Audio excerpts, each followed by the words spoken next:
ओम नमो भगवते वासुदेवाय नमः। इस पृथ्वी पर सौराष्ट्र नामक एक विख्यात राजा हो गए हैं, जो बड़े पराक्रमी थे। उन्होंने अनेक यज्ञों का अनुष्ठान किया था और वे संग्राम में कभी पीठ नहीं दिखाते थे। राजा के मंत्री की आराधना से प्रसन्न होकर भगवान सूर्य ने राजा को बहुत बड़ी आयु प्रदान की थी। राजा के 100 स्त्रियां थीं, किंतु वे उनकी भांति बड़ी आयु से युक्त न होने के कारण समय अनुसार मृत्यु को प्राप्त हुई। इसी प्रकार धीरे धीरे राजा के मंत्री और सेवक भी काल के गाल में चले गए। उन सब के अभाव में राजा का चित्त उद्विग्न रहने लगा। प्रतिदिन उनकी शक्ति क्षीण होने लगी। उन्हें वीर से हीन एवं दुखी जानकर विमर्द नाम के एक राजा ने आक्रमण किया और उनको राज्यच्युत कर दिया। राज्य से च्युत होने पर वे विरक्त हो वन में चले गए और झेलम नदी के तट पर रहकर तपस्या करने लगे। वे गर्मी में पंच अग्नि सेवन करते, बरसात में मैदान में रहकर वर्षा के जल को शरीर पर सहते और जाड़े की ऋतु में पानी के भीतर शयन करते, निराहार रहते एवं उत्तम व्रतों का पालन करते। एक बार वर्षा काल में जबकि वे तपस्या कर रहे थे, लगातार कई दिनों तक वृष्टि होती रही। इससे बाढ़ आ गई। राजा भी जल की प्रखर धारा में बह गए। चारों ओर अंधकार छा रहा था। जल में बहते बहते उन्हें संयोगवश एक हरिणी मिल गई। उन्होंने उसकी पूंछ पकड़ ली, फिर उस प्रवाह के साथ बहते और अंधकार में इधर उधर भटकते हुए राजा किसी तरह तट पर पहुंचे। वहां भी बहुत दूर तक कीचड़ थी, जिसको पार करना अत्यंत ही कठिन था। तथापि वे हरिणी की पूंछ से खींचते हुए उस कीचड़ से पार हो एक वन में जा पहुंचे।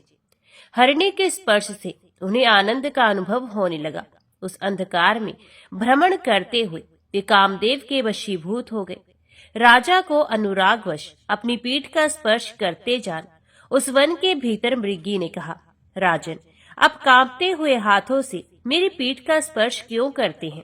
आपके कार्य की सिद्धि तो किसी और ही प्रकार से हो गई है। राजा ने पूछा, मृगी, तू कौन है और मनुष्य की तरह कैसे बोलती है? मृगी बोली, राजन, मैं पहले आपकी प्यारी पत्नी थी। मेरा नाम उत्पलावती था। मैं दृढ़धनवा की पुत्री और आपकी 100 रानियों में प्रधान थी। राजा ने पूछा, मेरी पत्नी उत्पलावती तो बड़ी पतिव्रता और धर्मपरायणा थी। ये ऐसी किस प्रकार हुई? उसने कौन सा ऐसा कार्य किया था जिससे उसे मृगी की योनि में आना पड़ा? मृगी बोली, राजन, मैं बाल्यावस्था में जब पिता के घर पर थी, सखियों के साथ एक दिन वन में घूमने गई थी। वहां मैंने मृगी के साथ समागम करते हुए एक मृग को देखा। मैं उसके बिल्कुल निकट थी, अतः मैंने उस मृगी को बहुत मारा। मुझसे डरकर वे मृगी अन्यत्र चली गई। तब मृग ने कुपित होकर कहा, ओ मूर्ख, तू क्यों इतनी मतवाली हो रही है? तेरी इस दुष्टता को धिक्कार है। उस मृग की मनुष्य की समान वाणी सुनकर मैं डर गई और बोली, तुम कौन हो? तो उसने उत्तर दिया, मैं निर्वृत्ति चक्षु नामक मुनि का पुत्र हूँ। मेरा नाम सुतपा है। मृगी से संभोग करने की इच्छा होने के कारण मैं मृग हो गया। प्रेमवश मैंने इस मृगी का अनुसरण किया था और इसने भी मेरी अभिलाषा की थी, परंतु तूने आकर मुझसे इसका वियोग करा दिया है, इसलिए मैं तुझे अभिशाप देता हूँ। मैंने कहा, मुने, मैंने अनजाने में ही आपका अपराध किया है, अतः कृपा करके मुझे शाप नहीं दीजिए। मेरे योग कहने पर वे मुनि इस प्रकार बोले, यदि तुझे अपने को दे सकूं, तेरे गर्भ से पुत्र उत्पन्न कर सकूं, तो तुझे शाप नहीं दूंगा। मैंने कहा, मैं ना तो मृगी हूँ और ना वन में मृगी का रूप धारण करके ही घूमती हूँ, अतः मेरी ओर से अपना मन हटा लीजिए। आपको दूसरी कोई मृगी मिल ही जाएगी। मेरी ये बात सुनकर मुनि की आंखें क्रोध से लाल हो गई। उनका ओंठ कांपने लगा। वे बोले, ओ नादान, तू कहती है मैं मृगी नहीं हूँ, तो ले, तू मृगी ही हो जाएगी। तब मैं अत्यंत दुखित हो मुनि को प्रणाम करके बोली, मुनि, मुझ पर प्रसन्न हुए। मैं अभी बालिका हूँ, बोलने का ढंग नहीं जानती। मुनिवर, पिता के ना रहने पर ही स्त्री स्वयं अपना पति चुनती है। मेरे पिताजी तो अभी जीवित हैं, फिर कैसे मैं आपका वरण कर सकती हूँ? अथवा सारा अपराध मेरा ही है, फिर भी आप प्रसन्न होइए, मैं आपके चरणों में प्रणाम करती हूँ। तब मुनि श्रेष्ठ तपा ने कहा, मेरी बात झूठी नहीं हो सकती, तू मरने पर इसी वन में मृगी होगी। उस समय सिद्ध वीर्य मुनि के पुत्र महाबाहु लोल तेरे गर्भ में आएंगे। उनके गर्भ में आते ही तुझे अपने पूर्व जन्म का स्मरण होगा। फिर स्मरण शक्ति प्राप्त करके तू मानवी की भांति बोलने लगेगी। उस गर्भ के उत्पन्न होने पर तू मृगी के शरीर से मुक्त हो जाएगी और पति से समादृत हो उन लोकों में जाएगी जहां कुकर्मी मनुष्य कदापि नहीं जा सकते। लोल भी बड़े पराक्रमी होंगे और अपने पिता के शत्रुओं को मारकर सारी पृथ्वी अपने अधिकार में कर लेंगे। तत्पश्चात वे मनु के पद पर प्रतिष्ठित होंगे। इस प्रकार शाप मिलने पर मैं त्रियग योनि में आई हूँ। आपके शरीर का स्पर्श होने मात्र से मेरे उदर में गर्भ स्थापित हो गया है। मृगी के योग कहने पर राजा को बड़ी प्रसन्नता हुई।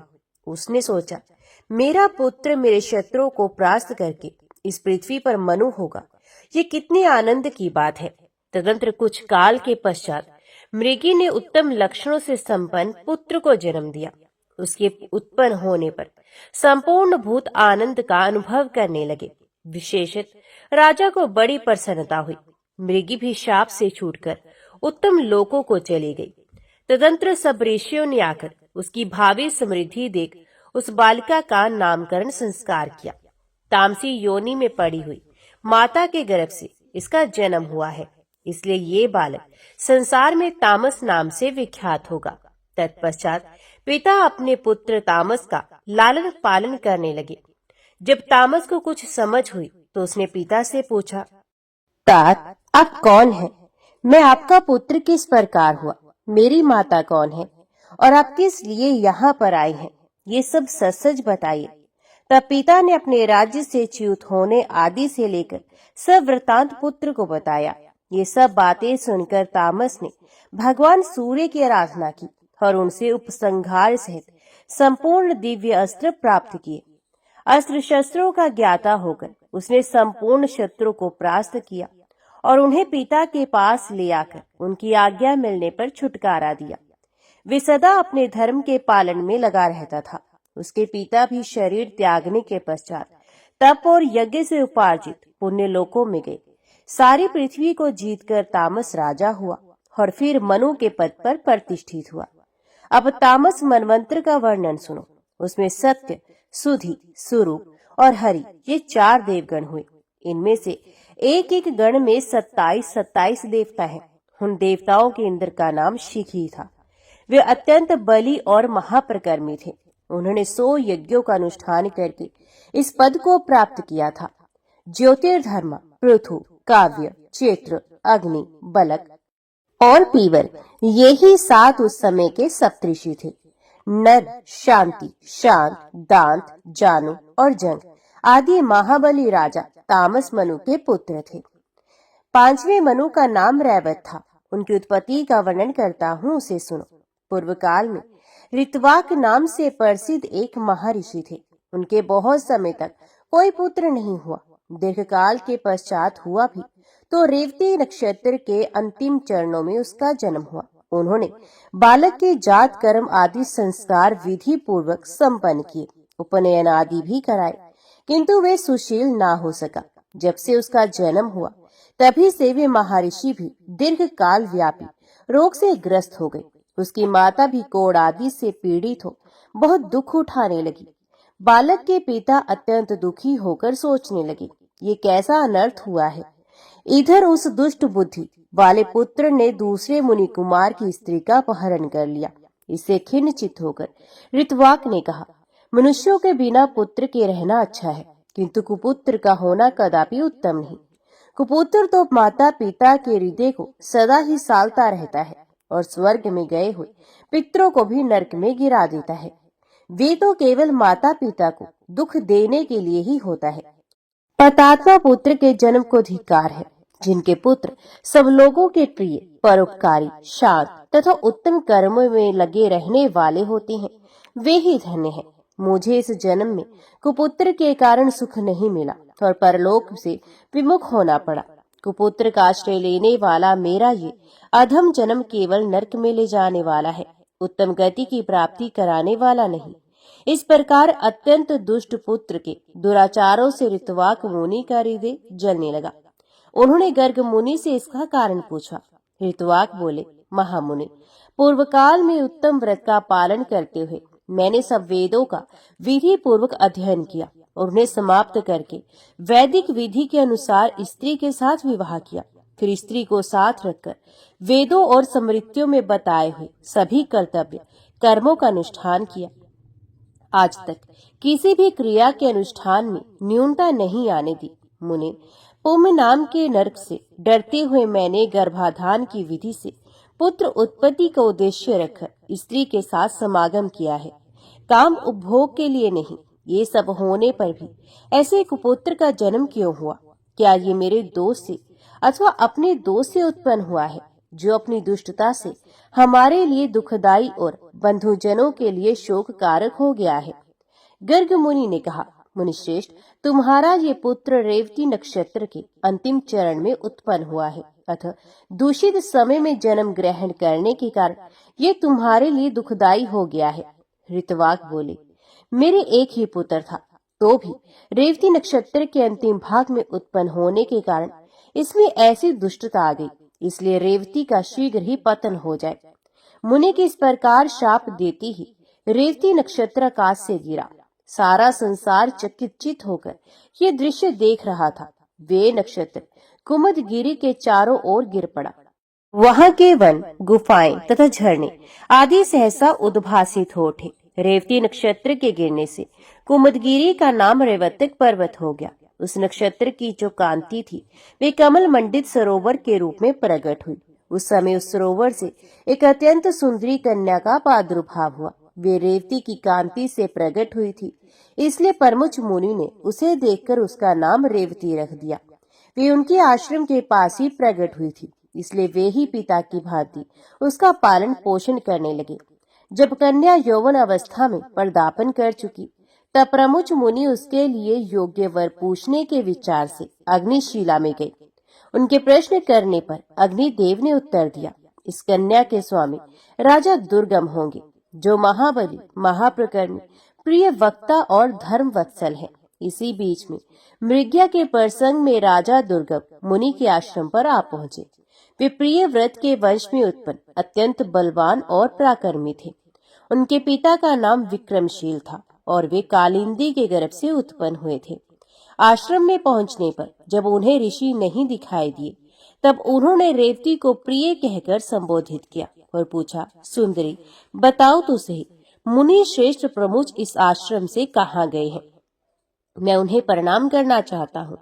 मुनि अग्निशाला में बैठे हुए थे। वहां से राजा का वार्तालाप और प्रिय संबोधन सुनकर वे तुरंत ही बाहर निकले। उन्होंने देखा राजोचित चिन्हों से युक्त महात्मा राजा दुर्गम विनीत भाव से सामने खड़े हैं। उन्हें देखकर मुनि ने गौतम नामक शिष्य से कहा, गौतम, इन महाराज के लिए अर्घ्य लाओ। राजा अर्घ्य स्वीकार करके जब आसन पर विराजमान हुए, तब महामुनि प्रमुख ने स्वागत पूर्वक पूछा, राजन, आपके घर सेना, खजाना, मित्र, भृत्य, मंत्री तथा शरीर की कुशल तो है ना? राजा ने कहा, सुव्रत, आपकी कृपा से मेरे यहाँ सब कुशल से है, कहीं भी कुशल का अभाव नहीं है। ऋषि बोले, राजन, मेरे यहाँ एक कन्या है। इसके लिए वर ढूंढने की इच्छा से मैंने अग्निदेव से पूछा था, इसका पति कौन होगा?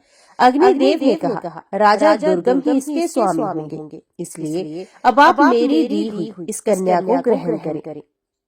आपने भी प्रिय कहकर इसको संबोधित किया है, अब क्यों विचार करते हैं? मुनि की बात सुनकर राजा दुर्गम मौन रह गए। तब महर्षि प्रमुख अपनी कन्या का वैवाहिक कार्य संपन्न करने को उद्युक्त हुए। अपने विवाह के लिए पिता को देख कन्या ने विनय से मस्तक झुकाकर कहा, पिताजी, यदि आपका मुझ पर प्रेम है तो कृपा करके मेरा विवाह रेवती नक्षत्र में ही कीजिए। ऋषि बोले, भद्रे, ऋतवाक नाम से विख्यात तपस्वी मुनि ने रेवती नक्षत्र पर क्रोध करके उसे नक्षत्र मंडल से नीचे गिरा दिया है। कन्या ने कहा, पिताजी, क्या ऋतवाक मुनि ने ही तपस्या की है? आपने नहीं।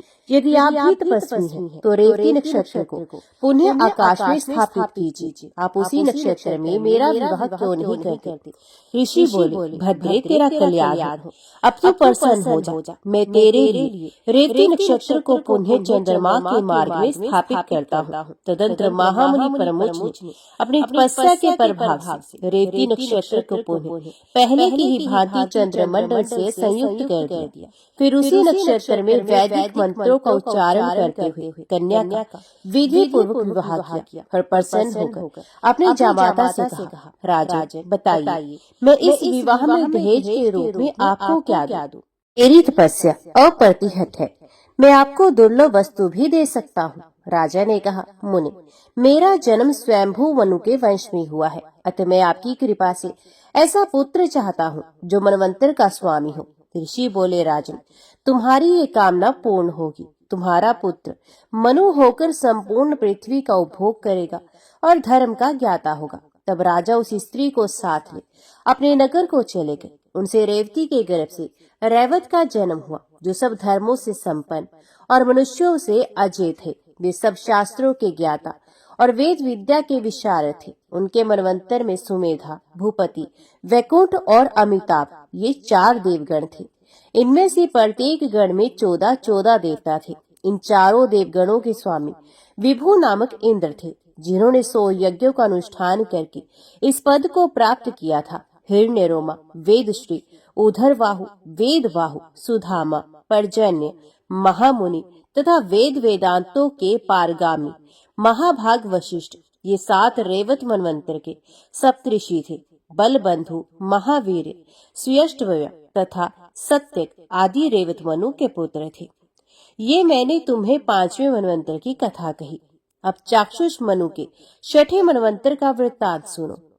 वे पूर्व जन्म में ब्रह्मा जी के चक्षु से उत्पन्न हुए थे, इसलिए इस जन्म में भी उनका नाम चाक्षुष ही हुआ। राजऋषि महात्मा अनमित्र की पत्नी भद्रा ने एक पुत्र को जन्म दिया, जो बहुत ही विद्वान, पवित्र, पूर्व जन्म की बातों का स्मरण रखने वाला और समर्थ था। उस पुत्र को गोद में लेकर माता बारंबार पुचकारती, प्यार से बुलाती और स्नेहवश छाती से चिपका लेती थी, किंतु वे तो पूर्व जन्म की बातों को स्मरण रखने वाला था। अतः माता की गोद में पड़ा पड़ा हंसने लगा। इस पर माता बोली, बेटा ये क्या है? मैं तो डर गई हूँ। तुम्हारे मुख पर ये हास्य कैसा? क्या तुम्हें असमय में ही बोध हो गया? क्या तुम कोई शुभ देख रहे हो? तो पुत्र बोला, माँ, क्या तुम नहीं देखती? सामने जो ये बिल्ली खड़ी है, मुझे खा जाना चाहती है। दूसरी ओर जातहारिणी मुझे हड़प लेने को तैयार है। ये अदृश्य भाव से खड़ी है। इधर तुम पुत्र प्रेम के कारण अत्यंत स्नेहवश मेरी ओर देखती, बारंबार मुझे बुलाती और छाती से लगाती हो। तुम्हारे शरीर में रोमांच हो आया है। वात्सल्य स्नेह के कारण तुम्हारे नेत्र आंसू से भीग रहे हैं। यही सब देखकर मुझे हंसी आ गई। जैसे ये दोनों स्वार्थवश सिनग्ध हृदय से मेरी ओर देखती हैं, उसी प्रकार तुम भी स्वार्थ को लेकर ही मुझसे स्नेह करती जान पड़ती हो। इतना अंतर इतना ही है कि बिल्ली और जातहारिणी तो मुझे अभी खा जाना चाहती हैं और तुम धीरे धीरे मुझसे प्राप्त होने वाले उपयोग योग्य फल की कामना रखती हो। माता ने कहा, बेटा, मैं उपकार के लिए नहीं, प्रेम के कारण ही तुम्हें छाती से लगाती हूँ। यदि इससे तुम्हें प्रसन्नता नहीं होती, तो इसका अर्थ ये है कि तुमने मुझे त्याग दिया। लो, तुमसे प्राप्त होने वाले स्वार्थ का मैंने परित्याग कर दिया। यो कहकर वे बालक को वहीं छोड़ सूतिका गृह से बाहर निकल गई। उसी समय जातहारिणी ने उस शुद्ध आत्मा बालक को हड़प लिया और उसे ले जाकर राजा विक्रांत की पत्नी के शयन ग्रहण में सुला दिया। फिर रानी ने नवजात पुत्र को ले जाकर दूसरे के घर में रख दिया और उसके बालक को ले जाकर अपना ग्रास बना लिया। इस प्रकार नवजात शिशुओं को चुराने वाली वे क्रूर राक्षसी तीसरे घर के बालक को खा लिया करती थी। बालकों के चुराने और बदलने का काम वे प्रतिदिन करती थी। राजा विक्रांत ने अपने घर में आए हुए बालक का शस्त्रोचित संस्कार कराया और बड़ी प्रसन्नता के साथ नामकरण संस्कार की विधि पूरी करके उसका नाम आनंद रखा। जब बालक कुछ बड़ा हुआ तब उसका उपनयन संस्कार करते समय आचार्य ने कहा, वत्स, पहले अपनी माँ के पास जाकर उन्हें प्रणाम करो। गुरु की बात सुनकर बालक हंस पड़ा और बोला, गुरुदेव, मैं किस माता को प्रणाम करूं? जन्म देने वाली अथवा पालन करने वाली को? मैं राजा अनमित्र के घर में उनकी धर्मपत्नी गिरिभद्रा देवी के गर्भ से उत्पन्न हुआ, किंतु जात हारिणी मुझे उठा ले आई और यहाँ हेमिनी के पास छोड़कर इसके पुत्र को स्वयं उठा ले गई। फिर उसे भी विप्रवरोध के गृह में ले जाकर उसने रख दिया और उनके पुत्र को हड़प कर भक्षण कर लिया। रानी हेमनी का पुत्र वहाँ ब्राह्मणोचित संस्कार के साथ पालित हो रहा है और मेरा यहाँ आप संस्कार कर रहे हैं। मुझे आपकी आज्ञा का पालन करना है। अतः बताइए, किस माता के पास प्रणाम करने के लिए जाऊं? गुरु बोले, बेटा, ये बड़ा गहन संकट उपस्थित हुआ।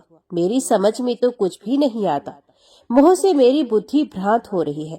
आनंद ने कहा, ब्रह्म ऋषि, संसार की ऐसी ही व्यवस्था है। इसमें मोह के लिए कहाँ अवसर है? सोचिए तो, कौन किसका पुत्र है और कौन किसका बंधु? जीव जन्म लेने के बाद से ही मनुष्य का संबंधी होता है, किंतु मरते ही उसके सभी संबंधी छूट जाते हैं। और यहाँ भी जिसका जन्म हुआ है और जन्म के साथ ही बंधु बांधवों से संबंध जुड़ गया है, उस देह का अंत होते ही सारा संबंध टूट जाता है। इसलिए मैं कहता हूँ, संसार में रहने वाले जीव का कोई भी बंधु बांधव नहीं है। भला कौन किसी के साथ सदा ही बंधु तब निभाता है? मैंने तो इसी जन्म में 2 माताएं और 2 पिता प्राप्त किए। फिर यदि दूसरी देह धारण करके ये संबंध बढ़े तो इसमें आश्चर्य ही क्या है? अतः अब मैं तपस्या करूंगा। आप विशाल नामक ग्राम से इस राजा के पुत्र को, जो चैत्र नाम से विख्यात है, यहाँ बुला लीजिए। आनंद की बात सुनकर राजा अपनी स्त्री और बंधु बांधवों के साथ बड़े विस्मय से पड़े और उसकी ओर से ममता हटाकर उन्होंने उसे वन में जाने की अनुमति दे दी। फिर अपने पुत्र चैत्र को बुलाकर उसे राज्य करने के योग्य बनाया और जिसने पुत्र बुद्धि से उसका पालन किया था, उस ब्राह्मण का भी भली भांति सम्मान किया। आनंद तपस्या में लगे थे। उन्हें तपस्या करते देख ब्रह्मा जी ने पूछा, बस बताओ तो सही, किस लिए इतना कठोर तप कर रहे हो? आनंद ने कहा, भगवान, मैं आत्म शुद्धि के लिए तपस्या कर रहा हूँ। बंधन के हेतुभूत जो मेरे कर्म है उनका नाश हो जाए, यही इस तपस्या का उद्देश्य है। ब्रह्मा जी बोले, जिसके कर्म भोग का अधिकार क्षीण हो जाता है वही मुक्ति के योग्य होता है। जिसके पास कर्मों का संचय है वे नहीं। तुम तो सत्व अधिकारी हो, मुक्ति कैसे पा सकोगे? तुम्हें छठा मनु होना है। चलो, अपने अधिकार का पालन करो। तुम्हारे लिए तपस्या की आवश्यकता नहीं है। मनु की मर्यादा का पालन करके तुम मुक्त हो जाओगे। ब्रह्मा जी के यों कहने पर परम बुद्धिमान आनंद ने तथास्तु कहकर उनकी आज्ञा स्वीकार की और तपस्या से विरत होकर मनु का कार्य पूर्ण करने के लिए वहां से चल दिए। ब्रह्मा जी ने उन्हें तपस्या से हटाते समय चाक्षुष नाम से संबोधित किया था, इसलिए वे उसी नाम से प्रसिद्ध हुए। उन्होंने राजा उग्र की कन्या विदगधा से विवाह किया और उसके गर्भ से विख्यात पराक्रमी अनेक पुत्र उत्पन्न किए। चाक्षुष मनवंत्र में आगर्य, प्रसूत, भव्य, युथक और लेख, ये 5 देवगण थे। इन सभी गणों में 8 देवताओं का सन्निवेश था। सब देवता यज्ञ भोजी एवं अमृताशु थे। इन सबके स्वामी मनोजव नामक इंद्र थे, जिन्होंने 100 यज्ञों का अनुष्ठान करके देवताओं का आधिपत्य प्राप्त किया था। उस समय सुमेधा, विरजा, हविष्यमान, उत्पन्न, मधु, अतिनामा और सहिष्णु, ये 7 सप्तऋषि थे। उरु, पुरु और शत्रु आदि महाबली नरेश चाक्षुष मनु के पुत्र थे, जिन्होंने इस पृथ्वी का राज्य किया। इस समय वैवस्वत नाम के 7वें मनु राज्य करते हैं। उनके मनवंतर में जो देवता आदि हुए हैं उनका वर्णन सुनो। विश्वकर्मा की पुत्री संज्ञा भगवान सूर्य की पत्नी है। उनके गर्भ से वैवस्वत मनु का जन्म हुआ, जो विख्यात, यशस्वी और अनेक विषयों के ज्ञान में पारंगत थी। विवस्वान के पुत्र होने के कारण ही वे वैवस्वत कहलाए, जब भगवान सूर्य संज्ञा की ओर देखते तो वे अपनी आंखें बंद कर लेती थी। इससे रुष्ट होकर सूर्य ने संज्ञा से ये निष्ठुर वचन कहा, ओ मूर्खे, तू मुझे देखकर सदा नेत्रों का संयम करती, आंखें मूंद लेती है, इसलिए तेरे गर्भ से प्रजाजनों का संयम शासन में रखने वाला यम उत्पन्न होगा। ये सुनकर संज्ञा देवी भय से व्याकुल हो उठी, उनकी दृष्टि चंचल हो गई। ये देख सूर्य ने फिर कहा, तूने इस समय मुझे देखकर अपनी दृष्टि चंचल की है, इसलिए चंचल लहरों से युक्त नदी तेरी कन्या के रूप में उत्पन्न होगी। तदंतर पति के शाप से संज्ञा ने एक पुत्र और एक पुत्री को जन्म दिया। पुत्र का नाम यम और पुत्री का नाम यमुना हुआ। महानदी हुई। संज्ञा सूर्य के तेज को बड़े कष्ट से सहन करती थी, ये उसके लिए असहनीय था। उसने सोचा, क्या करूं, कहाँ जाऊं, कहाँ जाने से मुझे शांति मिलेगी और मेरे स्वामी मुझ पर कुपित भी नहीं होंगे। इस तरह अनेक प्रकार से विचार करके प्रजापति कुमारी संज्ञा ने पिता के घर का आश्रय लेना ही ठीक समझा। वहां जाने के लिए उदित होकर उसने अपनी छाया को ही सूर्यदेव की पत्नी बनाया और उससे कहा, तू इस घर में रह और मेरी ही तरह सब संतानों तथा भगवान सूर्य के प्रति भी उत्तम बर्ताव करना। यूं कहकर संज्ञा देवी अपने पिता के घर चली गई। वहां उन्होंने त्वष्टा प्रजापति का दर्शन किया। उन्होंने भी बड़े आदर के साथ पुत्री का स्वागत सत्कार किया।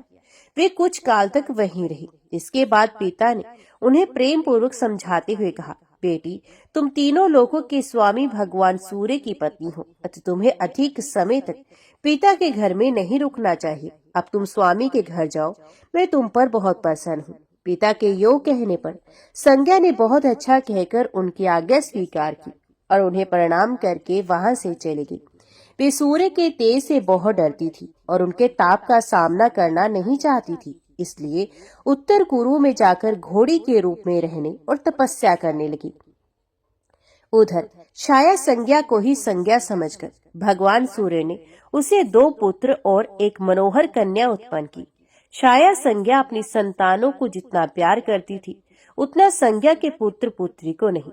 मनु तो उसके इस बर्ताव को सह लेते थे, किंतु यम से सहन नहीं हुआ। उन्होंने क्रोध में आकर उसे मारने के लिए लात उठाई, किंतु फिर शवाभाव का आश्रय ले उसके शरीर पर लात नहीं लगाई। तब छाया संज्ञा से कुपित हो यम को शाप दिया, मैं तुम्हारे पिता की पत्नी हूँ, किंतु तुम मर्यादा का उल्लंघन करके मुझे मारने के लिए लात उठा रहे हो, इसलिए तुम्हारा ये पैर आज ही पृथ्वी पर गिर पड़ेगा। माता का दिया हुआ शाप सुनकर यम भय से व्याकुल हो गए और अपने पिता के पास जा उन्हें प्रणाम करके बोले, पिताजी, ये तो बड़े आश्चर्य की बात है। ऐसा तो कभी किसी ने भी नहीं देखा होगा कि माता वात्सल्य छोड़कर अपने पुत्र को शाप दे डाले। दुर्गुणी पुत्रों के प्रति भी माता का दुर्भाव नहीं होता। यमराज की ये बात सुनकर सूर्य ने छाया संज्ञा को बुलाकर पूछा, संज्ञा कहाँ गई? वे बोली, नाथ, मैं ही तो त्वष्टा प्रजापति की कन्या और आपकी पत्नी संज्ञा हूँ। आपने मुझसे ही ये संतान उत्पन्न किए हैं। सूर्य ने कई बार घुमा फिरा कर पूछा, किंतु उसने सच्ची बात नहीं बताई। तब सूर्य देव उसे शाप देने को तैयार हुए। ये देख उसने सब बातें ठीक ठीक बता दी।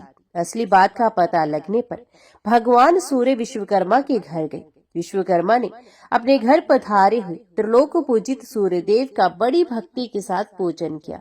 फिर संज्ञा का पता पूछने पर उन्होंने कहा, भगवान, वे मेरे घर पर आई अवश्य थी, किंतु मैंने पुनः उसे आपके ही घर भेज दिया। तब सूर्य ने समाधिस्थ होकर देखा, वे घोड़ी का रूप धारण कर उत्तर कुरु देश में तपस्या कर रही है। उसकी तपस्या का एक ही उद्देश्य है, मेरे स्वामी की आकृति सौम्य एवं शुभ हो जाए। सूर्य को इसकी तपस्या का उद्देश्य ज्ञात हो गया, अतः उन्होंने विश्वकर्मा से कहा, आप मेरे तेज को छांट दीजिए। तब उन्होंने चक्र वाले सूर्य के तेज को छांट दिया। उस समय देवताओं ने उनकी बड़ी प्रशंसा की। तदंतर देवताओं और ऋषियों ने संपूर्ण त्रिभुवन के पूजने भगवान सूर्य का स्तवन आरंभ किया। देवता बोले, भगवान, ऋग्वेद स्वरूप आपको नमस्कार है, सामवेद रूप आपको प्रणाम है, यजुर्वेद स्वरूप आपको नमस्कार है, आप इस समस्त सामों के अधिष्ठान है, आपको प्रणाम है। आप ज्ञान के एकमात्र आधार एवं अंधकार का नाश करने वाले हैं, आपको नमस्कार है। आपका स्वरूप शुद्ध ज्योतिर्मय है, आप स्वभाव से ही परम शुद्ध एवं निर्मलात्मा है, आपको प्रणाम है। आप सबसे महान, सर्वश्रेष्ठ, सबसे परे और साक्षात परमात्मा है। आपका स्वरूप संपूर्ण जगत में व्यापक है। आप सबकी आत्म रूप है। आपको नमस्कार है। आप सबकी उत्पत्ति के कारण ज्ञान का चिंतन करने वाले, पुरुषों के प्राप्तव्य स्थान, सूर्य स्वरूप तथा प्रकाशात्मक रूप है। आपको नमस्कार है। प्रभा का विस्तार करने वाले आपको नमस्कार है। दिन की सृष्टि करने वाले आपको प्रणाम है। रात्रि के हेतु भी आप ही हैं तथा संध्या और चांदनी की सृष्टि भी आप ही करते हैं। आपको नमस्कार है। भगवान, आप ही ये संपूर्ण जगत है।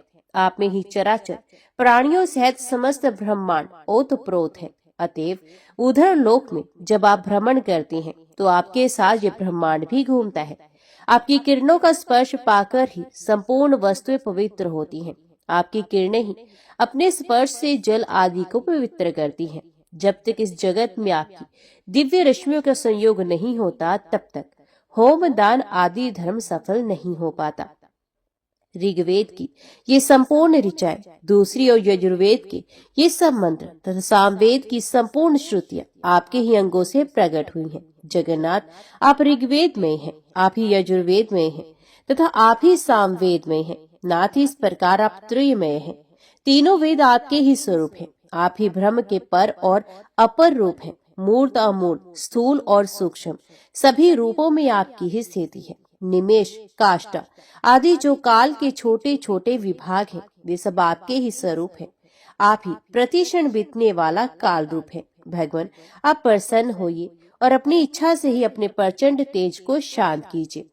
देवताओं और देवऋषियों की इस प्रकार स्तुति करने पर तेजो राशि अविनाशी भगवान सूर्य ने विश्वकर्मा के द्वारा अपने तेज को कम कर दिया। उनका जो ऋग्वेद में तेज था, उससे पृथ्वी का निर्माण हुआ। यजुर्वेद में तेज से जुल्लोक की रचना हुई और सामवेद में तेज ही स्वर्गलोक के रूप में प्रतिष्ठित हुआ। विश्वकर्मा ने सूर्य के तेज के 16 भागों में से 15 भाग छाट दिए और उनके द्वारा शंकर जी का त्रिशूल, भगवान विष्णु का चक्र, वसुगणों के भयंकर शंख, अग्नि की शक्ति, कुबेर की शिविका तथा अन्यान्य देवता, यक्ष एवं विद्याधरों के लिए भयंकर अस्त्र शस्त्र बना दिए। भगवान सूर्य तब से अपने तेज के 16वें भाग को धारण करते हैं।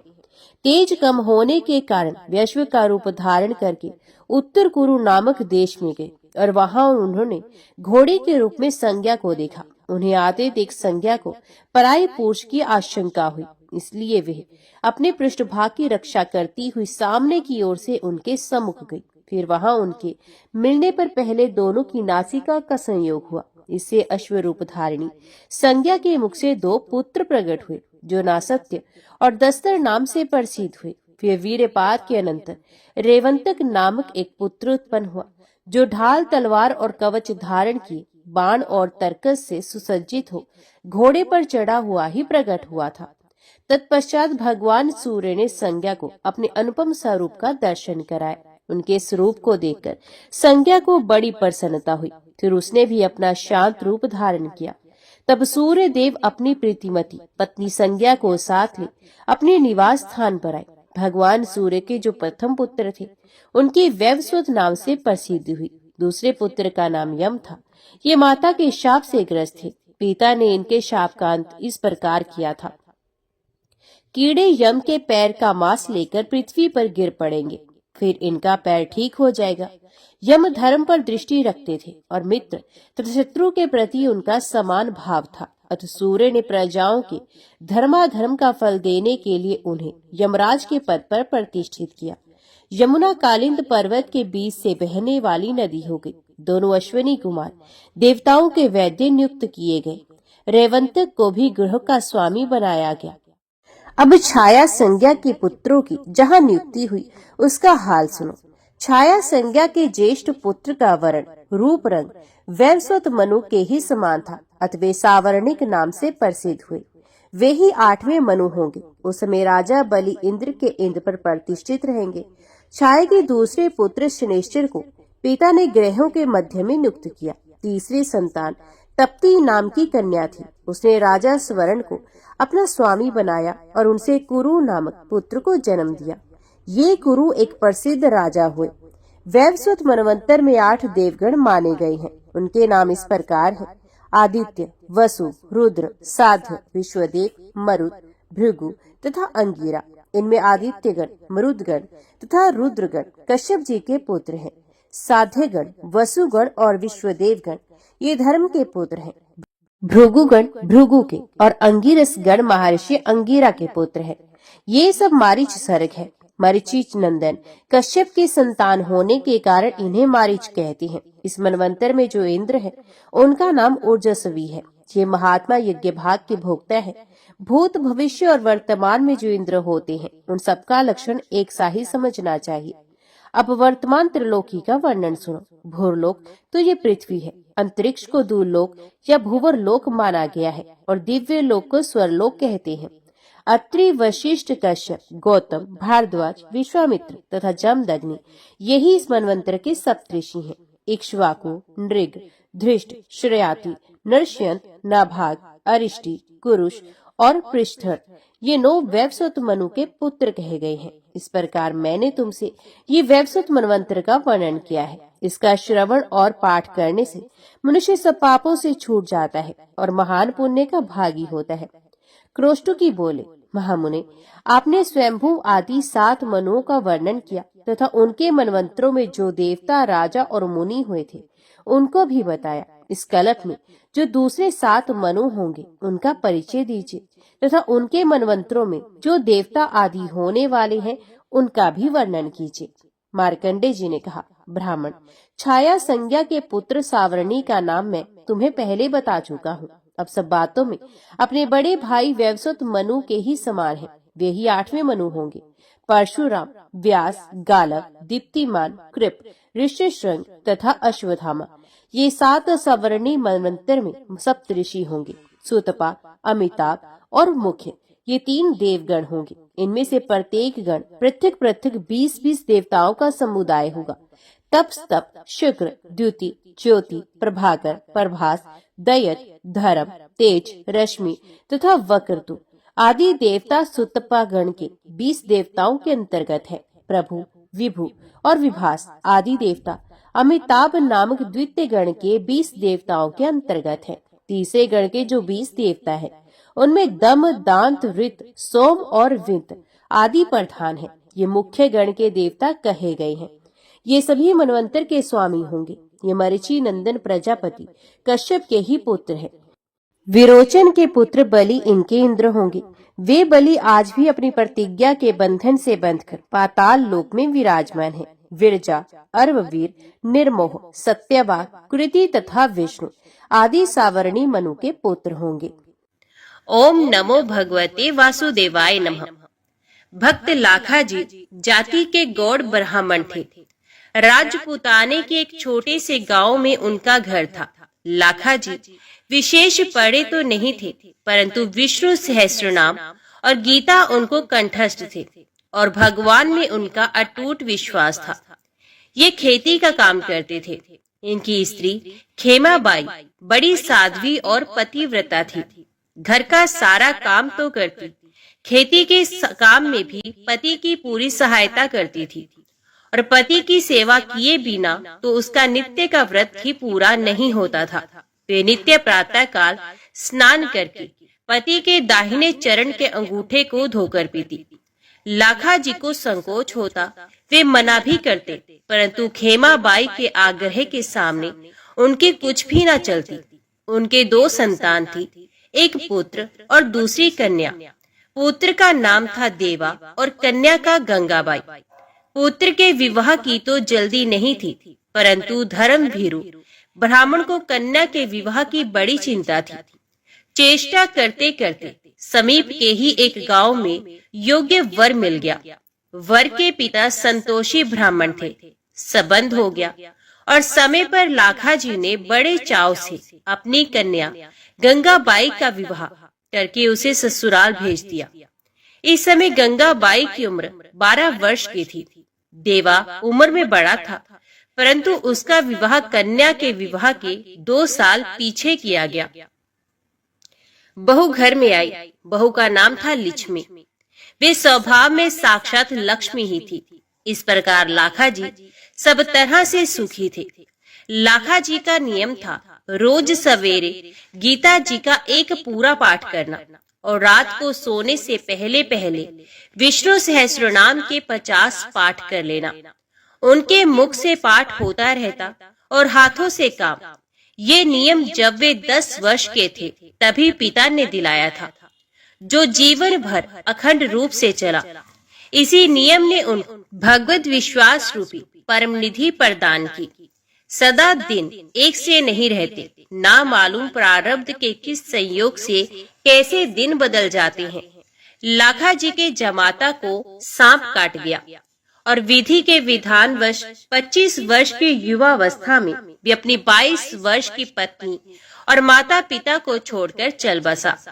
जब लाखा जी को ये समाचार मिला तब उन्होंने बड़े धीरज के साथ अपनी स्त्री खेमाबाई और पुत्र तथा पुत्रवधू को अपने पास बुलाकर कहा, देखो, संसार की दृष्टि से हम लोगों के लिए ये बड़े ही दुख की बात हुई है। दुख इस बात का इतना नहीं है कि जवाई मर गए। जीवन मरण सब प्रारब्धधीन है, इन्हें कोई टाल नहीं सकता। दुख तो इस बात का है कि गंगाबाई का जीवन दुख रूप हो गया। यदि हम लोग अपने व्यवहार बर्ताव से गंगाबाई का दुख मिटा सके तो हमारा सारा दुख दूर हो जाए। उसके दुख दूर होने का उपाय ये है कि हम यहाँ ले आए। हम लोग स्वयं विषय भोगों का त्याग करके उसे श्री भगवान की सेवा में लगाने का प्रयत्न करें। भोगों की प्राप्ति से दुखों का नाश नहीं होता, न भोगों के नाश में ही वस्तु दुख है। दुख के कारण तो हमारे मन के मनोरथ हैं। एक भी भोग ना रहे, अति आवश्यक चीजों का भी अभाव हो, परंतु मन यदि अभाव का अनुभव ना करके सदा संतुष्ट रहे, उसमें मनोरथ ना उठे, तो कोई भी दुख नहीं रहेगा। इसी प्रकार भोगों की प्रचुर प्राप्ति होने पर भी जब तक किसी वस्तु के अभाव का अनुभव होता है और उसको प्राप्त करने की कामना रहती है, तब तक दुख नहीं मिट सकते। यदि हम लोग चेष्टा करके गंगाबाई के मन से उसके पति के अभाव को भुला दे सके और उसकी सदा भाव रूप परम पति भगवान के चरणों में आसक्ति उत्पन्न कर दे, तो वे सुखी हो सकती है। यद्यपि यहाँ के सारे संबंध इस शरीर को लेकर ही हैं, तथापि जब तक संबंध है तब तक हम लोगों को परस्पर ऐसा बर्ताव करना चाहिए जिससे हमारे मन भोगों से हटकर भगवान में लगे और हमें परम कल्याण रूप श्री भगवान की प्राप्ति हो। हित करने वाले सच्चे माता पिता, पुत्र, भाई, स्त्री, स्वामी वही हैं जो अपनी संतान को, माता पिता को, भाई बहनों को, स्वामी को और पत्नी को अनंत कलेश रूप जगजाल से छुड़ाकर अचिंत्य आनंद स्वरूप भगवान के पद पर चढ़ा देते हैं। हम लोगों को भी यही चाहिए कि हम शोक छोड़कर नित्य शोक रूप संसार सागर से गंगाबाई को पार लगाने का प्रयत्न करें। लाखा जी की स्त्री, उनके पुत्र, देवा तथा पुत्र वधू सभी का लाखा जी के वचनों पर पूरा विश्वास था। वे सब प्रकार से उनके अनुगत थे। अतः लाखा जी के इन वचनों का उन पर बड़ा प्रभाव पड़ा और उन्होंने कहा, अब गंगाबाई को यहाँ ले आइए। हम लोग आपकी आज्ञा अनुसार भोगों का त्याग करके उसे भगवान के मार्ग पर ही लगाएंगे। इससे हमारा, उसका, सभी का परम कल्याण होगा। लाखा जी समधी के घर गए और वहाँ का दृश्य देखकर चकित रह गए।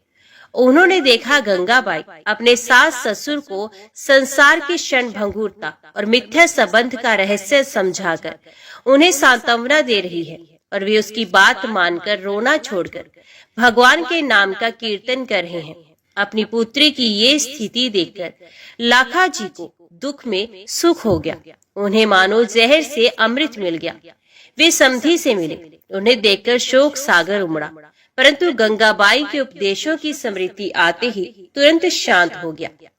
समधी ने लाखा जी से कहा, लाखा जी, आप धन्य हैं जो आपके घर ऐसी साध्वी कन्या उत्पन्न हुई।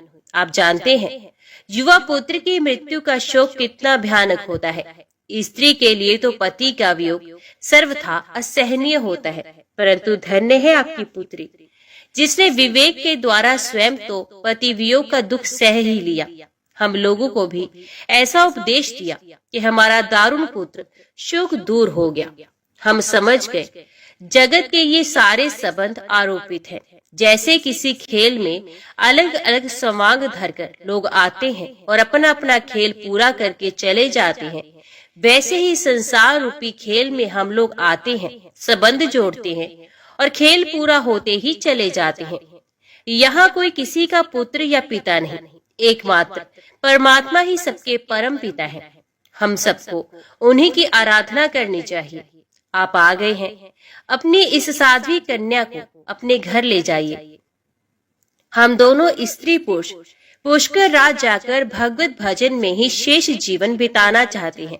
आपकी पुत्री हमारे साथ जाने का आग्रह करती है, परंतु हमारे मन में भगवान ऐसी ही प्रेरणा करते हैं कि वे आपके ही पास रहे। हाँ, इतना हम जरूर चाहते हैं कि ये अपनी सद्भावना से हमारा सदा कल्याण करती रहे।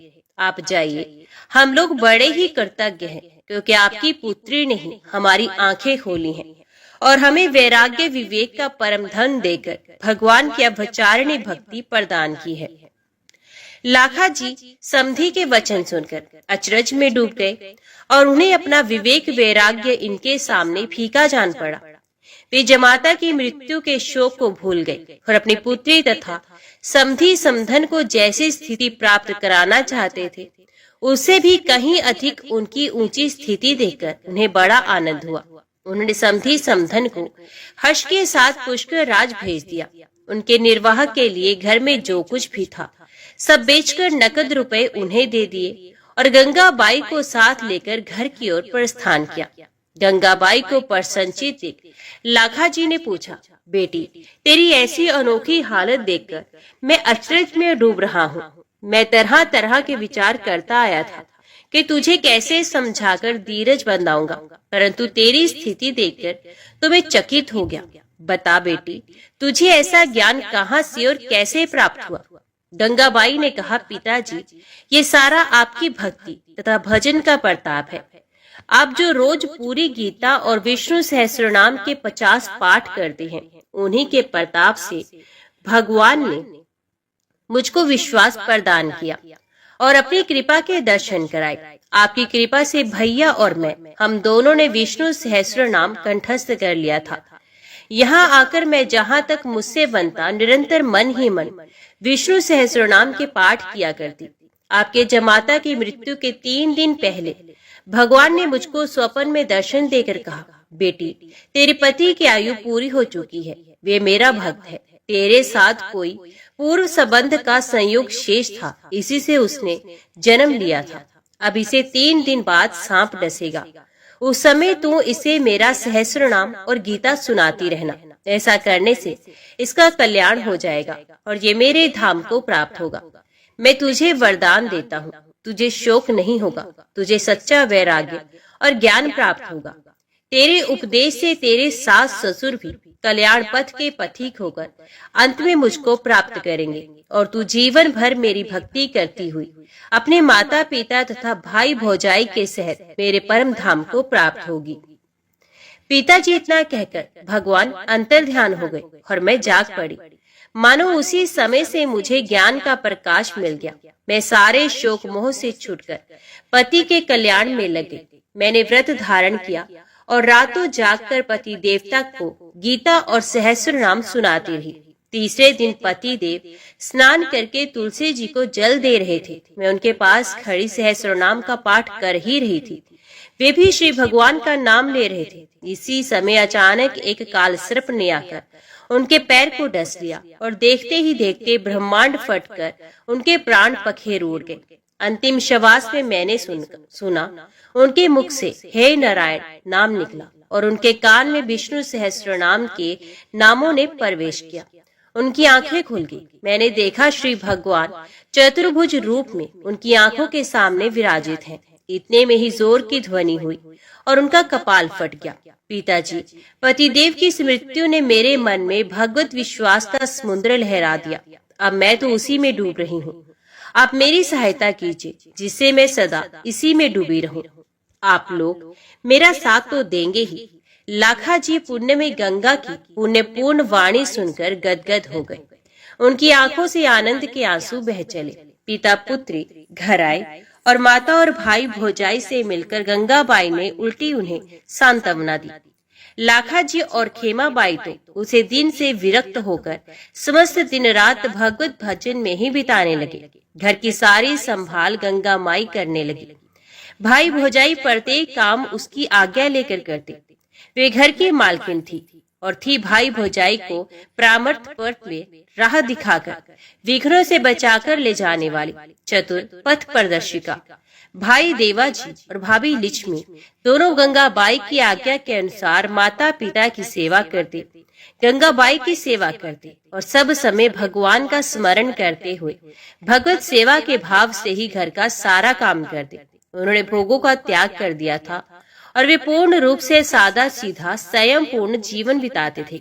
उनका घर संतों का पावन आश्रम बन गया था। देवी संपदा के गुण सब में स्वाभाविक सिद्ध हो जाते हैं। घर में दोनों समय भगवान बालकृष्ण की पूजा होती थी और उन्हें भोग लगाकर सब लोग प्रसाद पाते थे। इस प्रकार सबका जीवन पवित्र हो गया। लगभग 25 वर्ष बाद लाखाजी और खेमाबाई ने एक ही दिन श्री भगवान का नाम जपते हुए भगवान की मूर्ति के सामने ही शरीर त्याग दिया।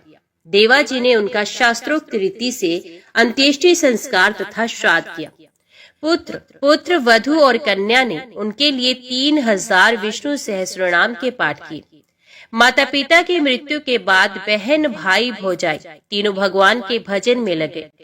भाई भौजाई के विशेष अनुरोध करने पर एक दिन गंगाबाई ने भगवान से प्रकट होकर दर्शन देने की प्रार्थना की। भगवान ने प्रार्थना सुनी और प्रत्यक्ष प्रकट होकर तीनों भक्तों को अपने दिव्य रूप के दर्शन कराए। वे तीनों भगवान के प्रत्यक्ष दर्शन पाकर कृतार्थ हो गए और भगवत सेवा में ही अपना शेष जीवन व्यतीत करने लगे और अंत में भगवान के परम धाम को चले गए। तो बोलो लक्ष्मी नारायण भगवान की जय। अभी श्रवण कीजिए श्रीमद् भागवत गीता के 6ठे अध्याय का महात्म्य। श्री भगवान कहते हैं, हे लक्ष्मी, अब मैं 6ठे अध्याय का महात्म्य बताता हूँ, जिसे सुनने वाले मनुष्यों के लिए मुक्ति कर्त लगत हो जाती है। गोदावरी नदी के तट पर प्रतिष्ठानपुर नामक एक विशाल नगर है, जहाँ मैं पिपलेश के नाम से विख्यात होकर रहता हूँ।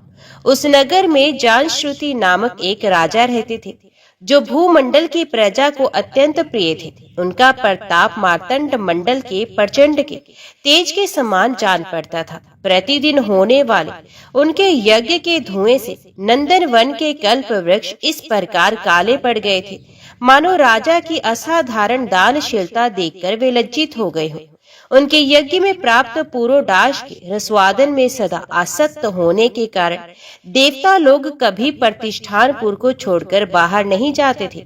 उनके दान के समय छोड़े हुए जल की धारा प्रताप रूपी तेज और यज्ञ के धूमों से पुष्ट होकर मेघ ठीक समय पर वर्षा करते थे। उस राजा के शासन काल में खेती में होने वाले 6 प्रकार के उपद्रवों के लिए कहीं थोड़ा भी स्थान नहीं मिलता था और अच्छी नीतियों का सर्वत्र प्रसार होता था। बेबावली कुएं और पोखरे खुदवाने के बहाने मानो प्रतिदिन पृथ्वी के भीतर की निधियों का अवलोकन करते थे।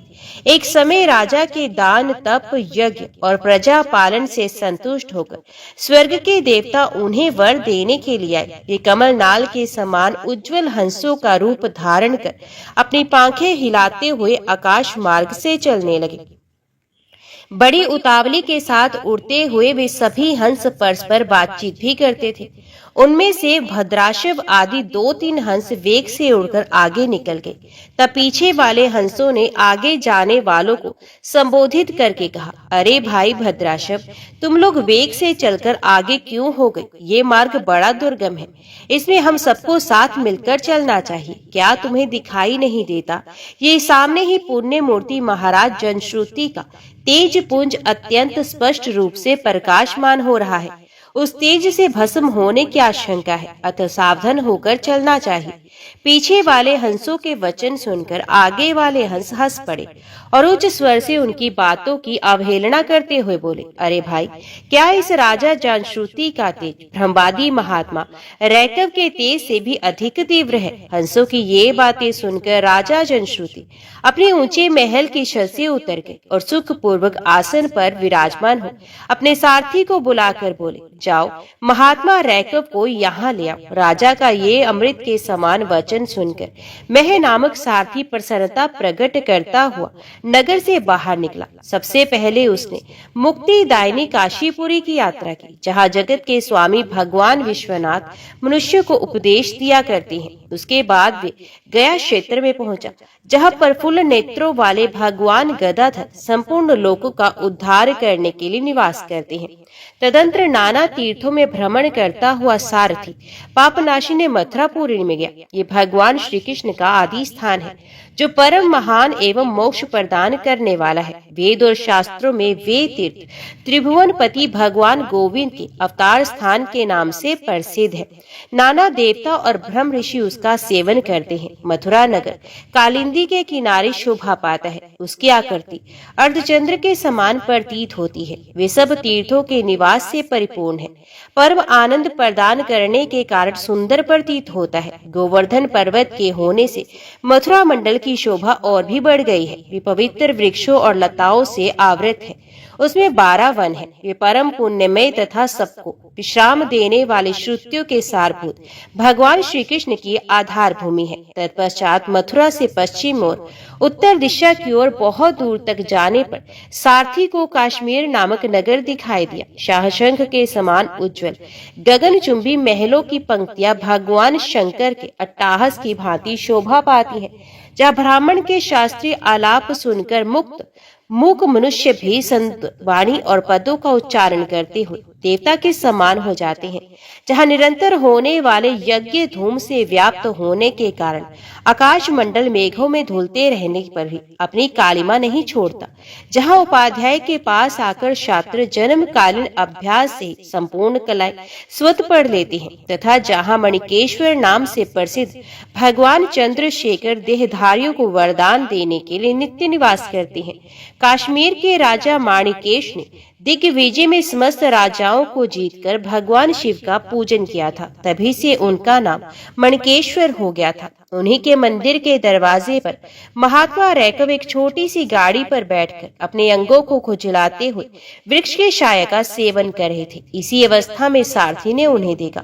राजा के बताए हुए भिन्न भिन्न चिन्हों से उसे शीघ्र ही रैकव को पहचान लिया और उनके चरणों में प्रणाम करके कहा, ब्राह्मण आपके स्थान पर रहते हैं, आपका पूरा नाम क्या है? आप तो सदा स्वच्छंद विचरने वाले हैं, फिर यहाँ किस लिए ठहरे हैं? इस समय आपका क्या करने का विचार है? सारथी के ये वचन सुनकर पर आनंद में निमग्न महात्मा रैकव ने कुछ सोचकर उससे कहा, यद्यपि तुम हम पूर्ण काम है, हमें किसी वस्तु की आवश्यकता नहीं, तथापि कोई भी हमारी मनोवृत्ति के अनुसार परिचर्या कर सकता है। रैकव के हार्दिक अभिप्राय को आदर पूर्वक ग्रहण करके सारथी धीरे से राजा के पास चल दिया। वहां पहुंचकर राजा को प्रणाम करके उसने हाथ जोड़ सारा समाचार निवेदन किया। उस समय स्वामी के दर्शन से उसके मन में बड़ी प्रसन्नता थी। सारथी के वचन सुनकर राजा के नेत्र आश्चर्य से चकित हो गए।